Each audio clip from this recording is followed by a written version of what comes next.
We play a lot of roles in life. The original roles, the starting ones, are the roles that we played within our family unit. We knew what behaviors brought praise and which behaviors brought anger. What did we want to do more of most of the time? I know there are some people that did more poor behavior because they just couldn't win. And maybe their personality was a little more stubborn and they just said, forget everything. That's a whole nother story, but our roles start there. What makes the family proud? What makes our parents give us more praise? That's a role. So that's not really authentic to us. So when you're a kid, your authenticity was doing whatever you were doing. And then your parents would say, empty the dishwasher, clean your room. And, we had to do things. Okay. So sometimes our unique talents and gifts get pushed aside for the busyness and craziness of being in a family. Our parents are stressed. They're trying to make ends meet. We don't even know the behind the scenes, but then we get yelled at for whatever. Something gets blown out of proportion. We were raised by people who were raised by people who were raised by people who didn't have very good strategies to alleviate stress. And in a previous video, I mentioned that the meaning of life is the alleviation of suffering. Spirituality is the alleviation of suffering. But if you think about it, life is too. So anything I did good was alleviating my parents' suffering, if you can follow me on this. And then we bring that into the world and we fulfill a role as in our jobs and school, and we try to achieve by performance. So it is bringing ourselves value by bringing something to the world. We march along, we find somebody who has similar values, we may settle down, we may have a family, and then we're thrust into a caregiver role and a supporting role to another person. I just know for myself that I felt like I was failing quite miserably at most of my roles, and I took it upon myself that I was a bad person. There was something wrong with me, instead of just looking at it as, what could I do differently? I was pretty wounded and I held a lot of shame, held a lot of secrets, and just discomfort with who I was. And I was trying to just play the roles that I thought I was supposed to in life. I was very uncomfortable most of the time, so I overachieved, I overhelped other people, I boosted everybody else up to my detriment. My name is Jill Naraki. This is The Power is in the Exhale. It's just a deep dive exploration into the beautiful world of being a human being and how we can get lost in roles and then feel very empty, very dissatisfied. We just keep trying to reach for the next thing that's going to make us feel better. We go on medication sometimes for depression because we just don't feel well. When we get stuck in a role and we don't even know that we're doing it, it's not really being authentic unless you've been able to explore yourself.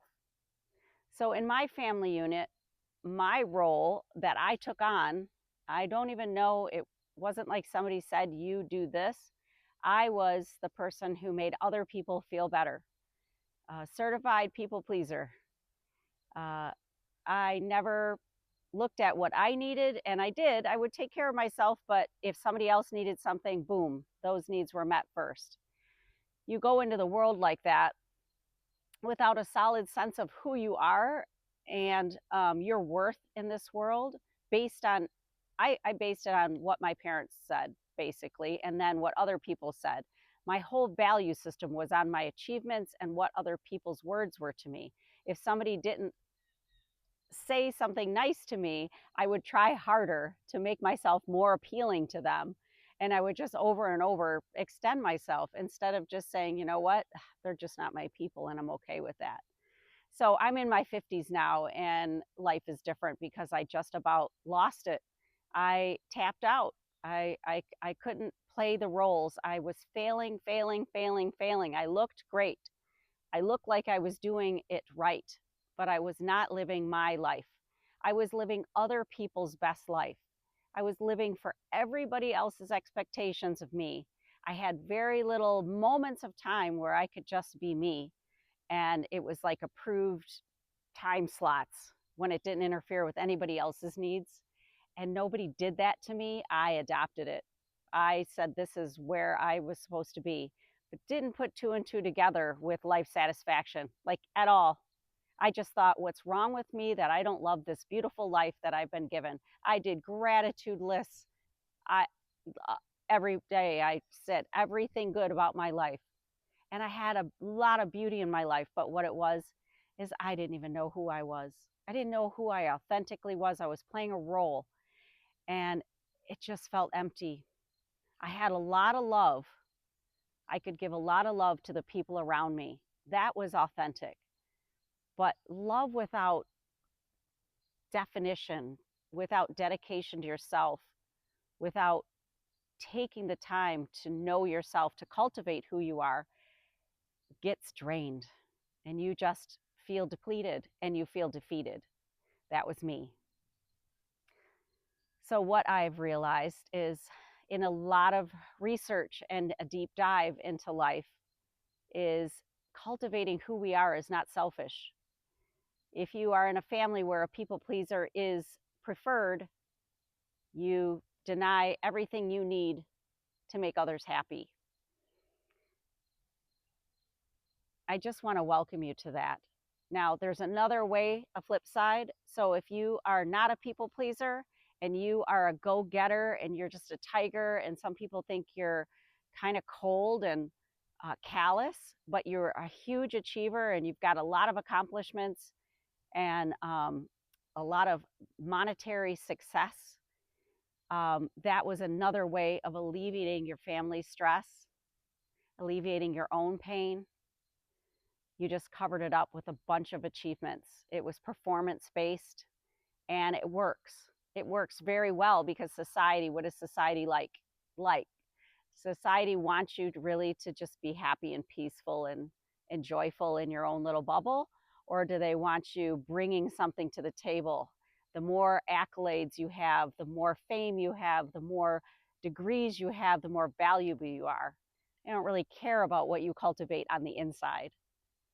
So I'm trying to bring a balance between the two worlds. Society, which is everything about external input to somebody, and authenticity, which means coming from the inside out. And I believe it can be done. Even later in life, us old dogs can learn new tricks. I am learning to put the time into myself, the dedication.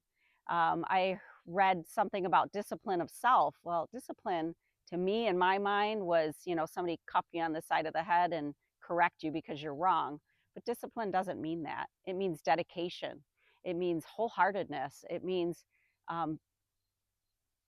putting your energy into something consistently over time. And I'm choosing to do that for myself. And in doing so, I'm hoping to encourage other people to do that. Because what happens when we are caregivers as a woman and who got married and had children, as soon as that caregiving role is over, then we care for elderly parents. We still feel empty, but we're busy. We think it's enough. We think something's wrong with us, and we just say, well, just keep plugging along. But in the silence, we're deeply, deeply sad. The disparity between the parent and the wife and the person I was in life and what I wanted for all those roles was huge. It was like a big gap without a bridge. And I just kept trying harder and harder and harder. Take a breath with me. I just want to let you know that it doesn't have to feel that way. We don't have to pile achievements to feel better. I want you to feel better about and good about who you are. I want you to see your beauty, your goodness, just because you're you, without anything and any external input from anyone else. It's possible. It just takes time, dedication, and love of self. And it's just repeated sitting down with yourself and examining all the things that don't feel good and the things that do, and looking at it without judgment, without defamation of character, and without expectation. We get lost in our own thoughts, our thoughts of what we think it should be. They should be in my life. They shouldn't have left because I'd be happier. How do you know? If this is all we know, how do you know my dog should have lived 5 more years? How do you know that person shouldn't have broke up with me? How do you know? How do you know you would be better off? You don't have anything to compare it to. You have a fantasy in your head, a desire, and you stick to that, and you're not happy unless you had that. So I can't be happy because I don't have that. We have to be very, very careful of what goes through our mind. Our thoughts can come and go. We don't have to pick them all up. If we are rooted in who we are and in reality of what is, we find our joy. We can find our authenticity. We can make our peace in this world. But if we're always thinking about all the past things that we should have done, all our regrets, that just the deep sorrow of regret, if we live there, we can't live here. So we got to let go of some stuff. And if we have expectations of what should have been, if somebody did this and if they didn't do that, and we just drop that, let it fall to the ground. We can journal it, write it. Why does that mean something to you? To hold on to those things that are not reality, that are not true. Sometimes we find solace in that. Well, it's too big of a thing. I am stuck here because I am, and it is what it is. That makes us very powerless, and we're powerful. We are so powerful when we can align our soul desires, our soul, what our soul is about, and our personality. But we got to know what that is. You know, my parents didn't sit me down and cultivate a person. They wanted somebody who could perform in this world, to bring glory to the family, to bring success to themselves, and success for me, period. No fault, no foul. That's what they knew. And they did a good job, I have to say. But it's my turn. It's my turn to take it from here. And I just welcome you to that world. I hope you join me. My name is Jill Naraki. This is The Power is in the Exhale. I have a YouTube channel. I just got on Instagram, and I'm posting on Facebook. Just join me in this journey. Be curious instead of in despair. I mean, curiosity is love of self. And that doesn't mean I'm arrogant, I'm better than anyone. It's just, I love myself enough to dedicate the time to figure out me. What makes me on this earth, and how do I make my life the best it can be? And I'm telling you what, that will spill over into everyone around you. It has no other choice. Love just creates more love. If I live in fear, lack, and scarcity, it creates more fear, lack, and scarcity. It's a guarantee. So I hope you join me, and thank you so much for your time. And I love comments. I'd love suggestions, anything. I appreciate you. Thank you.